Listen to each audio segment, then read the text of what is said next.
જે કશું નથી કરી શક્યા, કશું આપી નથી શક્યા, એવા લોકો એમ કહે છે કે આનંદીબેને રાજીનામું આપી દેવું જોઈએ સીએમ તરીકે.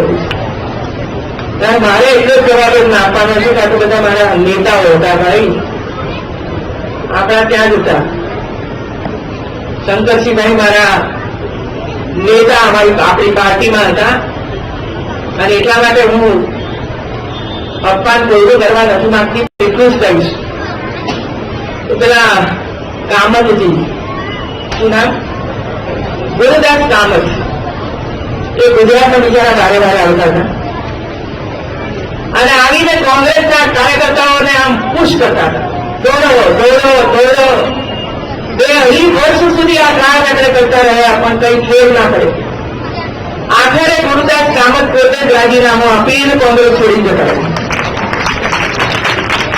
કઈ કઈ ફરક પડે એવું લાગતું નથી. અને એટલા માટે શંકરસિંહભાઈને મારે આટલું જ કહેવાનું છે કે આપના કાર્યકર્તાઓ આપની ચિંતા કરો, ભારતીય જનતા પાર્ટીની ચિંતા કરવાની જરૂર નથી. એ તો અમારી લાખોની જનતા અમારી સામે બેઠી છે, ચિંતા કરવાની.